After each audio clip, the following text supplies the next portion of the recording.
So what can I update you on? Well, since the last time we spoke, we have been very busy. We've been very busy overnight, accomplishing a number of things. So let me run those by you.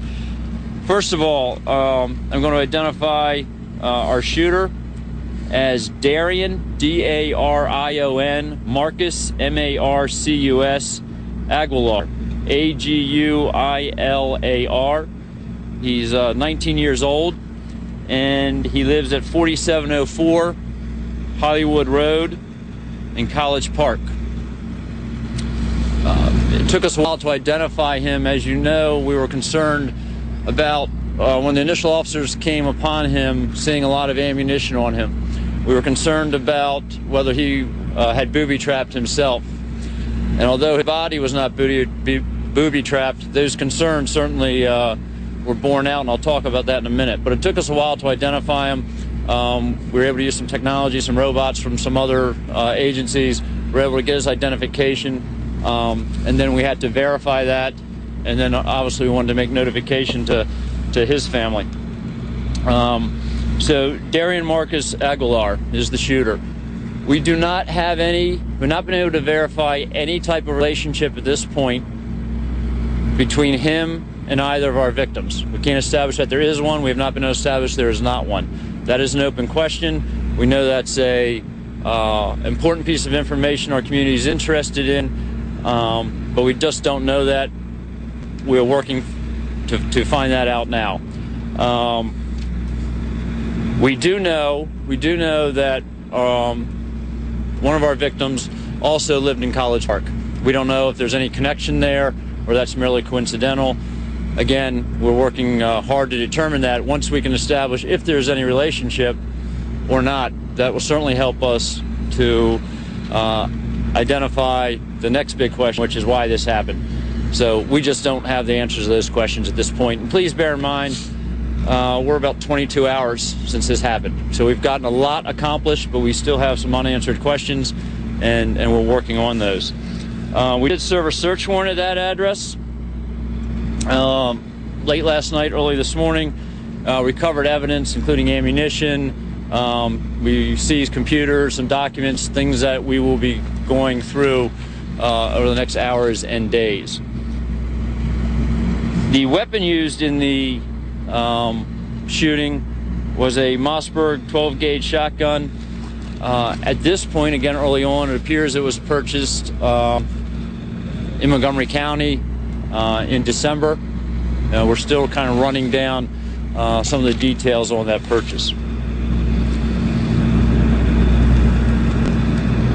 We did announce last night that we had come across in the store a backpack that had contained explosives or IEDs.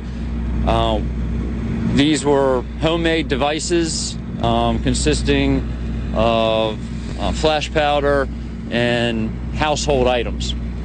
So they're not very sophisticated. With the help of our colleagues with the FBI, State Fire Marshal, we were able to render those devices safe, which allowed us to then proceed with the rest of the investigation. As you know, because of those found devices that we were able to render safe, we did have concerns about, did he leave anything else in the mall? And standard protocol for shootings like this is to make sure that that is safe. So we tried to alleviate those concerns in two ways. Number one is through the great coordination by a number of agencies throughout the region. We had almost 20 explosive detection canine teams in the mall. They divided the mall up into areas. That is a very tedious and very time-consuming process. They were able to go through all the common areas of the mall. They were able to go through all the stores, and we did not find any indication of any more explosive devices. While that was taking place, working with mall officials, we were reviewing videotape, surveillance tape from the mall. We were able to find our shooter. He was dropped off at the mall by a cab about 10:15 on the upper level by the carousel, if you're familiar with the mall. He had very limited movement from that time within the mall. Again, he was dropped off around 10:15. The reports of the shooting come in around 11:15. We know he went downstairs, and then we saw him come back upstairs, and that's when the shooting began. So he had a very limited, we're very confident that he had a very limited amount of movement in the mall from the time he got there at 10:15 to the time the shooting took place at 11:15. There was between 6 to 8 shots fired, and we're still working to determine exactly, where all those shots went. Obviously we have 2 victims deceased, the shooter's deceased. We also have the mall patron who is downstairs in the eatery, kind of under where this store is, where the shooting took place, that had a shotgun wound to the foot. So we are still trying to determine how that happened. In terms of the crime scene, after we were able to render the building safe and secure, and had our concerns alleviated about any more explosive devices, we were able to get our crime scene technicians in, and working with the Office of the Medical Examiner, we were able to finish our crime scene investigation. We wrapped that up about 2 o'clock this morning, and we're able to turn the interior of the mall back over to the Columbia Mall officials so they can start the process of what it takes to reopen the mall. Our work with the mall will continue. Our work on this case will continue. Obviously, we want to find out why this occurred. We want to find out if there's any relationship between the shooter and our victims. The mall, as the exec mentioned, is closed today. The mall will open no later than Tuesday, but they are working very, very diligently to get this mall open earlier than that. And ourselves or the mall will be providing some more detail as those decisions are made. A couple important things are taking place today that our public will be interested in. Again, put yourself in the picture of being at the Columbia Mall on a Saturday morning when a shooting takes place. Lots of people left. They dropped what they had. They sheltered in place. For people that left personal items in the common areas of the mall, not the stores yet, but in the common areas of the mall, they will have the opportunity to pick that property up between 12 and 5 today at 30 Corporate Center, the PNC building right over there. And the number, the Columbia Mall has established a hotline for people interested in that. That is 410-730-3302. So again, this is for customers of the mall who left belongings in the common area of the mall. For tenants of the mall, the business owners of the mall, you should be expecting to receive some type of communication from mall management later this morning about when you will be able to get into your stores to begin addressing the needs that you have in your stores. We are also working at both of those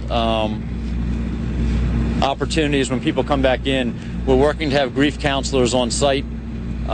We know this is a dramatic event in people's lives, and for those that witnessed some of this or didn't witness it but were still involved at the mall when this happened, again, it can be pretty traumatic.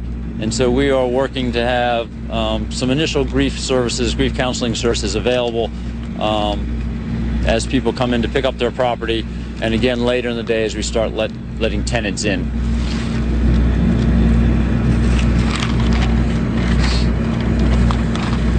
When the mall does reopen, we will ensure that we have a strong police presence here so that people feel comfortable and safe shopping here.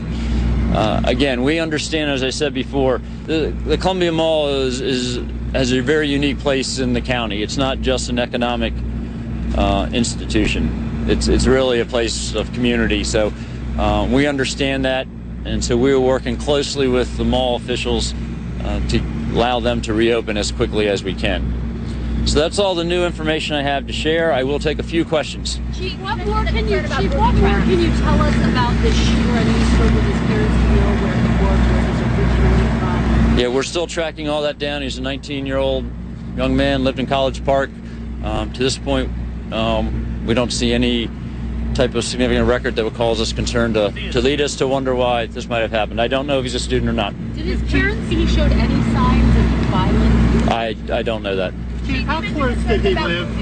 I'm sorry? He said it was borne out later. Could you expand on that? Well, so those were the explosive devices we found in the backpack. So we had that concern based when we originally found the shooter. He still had a lot of ammunition on his person. We were concerned he might have had a booby trap there. He did not have any booby traps on him, but we did uncover this backpack, and once we found one, we have an obligation to make sure there's not more. So that's why we took our time to make sure it was searched and it was safe. How were you able to identify the gun? Pardon me? In the video, how did he have the gun? It's not clear at this point, and we're still reviewing that to determine that. Did he have a bag? He did have a backpack, as I mentioned. He came in the backpack, and that's what was. Well, there's many different types of shotguns. Do we know who purchased the gun in Montgomery County? He did. That's my understanding right now is that he purchased it. How were you able to identify him? Left behind in the backpack on him or at the house? I'm sorry? Was there any note left behind? Not that I'm aware of, no, ma'am. Was there identification on the body, or how were you able to identify him? There was, but we needed to verify that, and we did that through some other means. Chief, how close did the shooter live near the female victim in College Park? I'm not sure of the exact location. I've just been told it's, they're both in College Park. Chief, did he live alone? I'm sorry? Did he live alone, or was he in college? My understanding is he lived with at least his mother. Was there an altercation before the shooting, or did the suspect walk in shooting? That's we're still trying to determine that. And again, we're only 22 hours into this. We still have a lot of work to do, a lot of interviews to do. Two families are grieving the loss of their loved ones in this. We're being respectful of that. We need to re-interview family members and really establish if there's any connection or what really triggered this. Do you know how he concealed the weapon? And did employees recognize him at the shooting store? What was he wearing? I don't know what he was wearing Was it any specifically. armor or just regular clothes? No, it didn't seem to be anything that would cause any concern when he walked in. Yes, sir. Employees recognize him? I'm not aware of that, no. Chief, can you give us an idea how many witnesses may have been in the store at the time or directly outside and saw this directly, and what you may be learning from it? I don't have a good feel for that. It's a fairly small store and contained.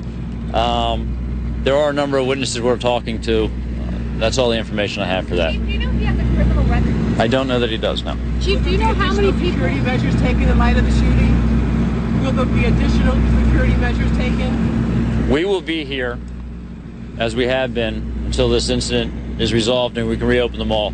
Once the mall reopens, we will ensure that we're supporting mall security in their efforts to make sure this is a safe place. I can't answer any questions about any enhanced security measures by the mall itself. Chief, how many people have you interviewed so far and how many do you anticipate? I don't know those answers. I mean, detectives are working, they're interviewing as we're doing this, so there's a lot of unanswered questions. I appreciate those.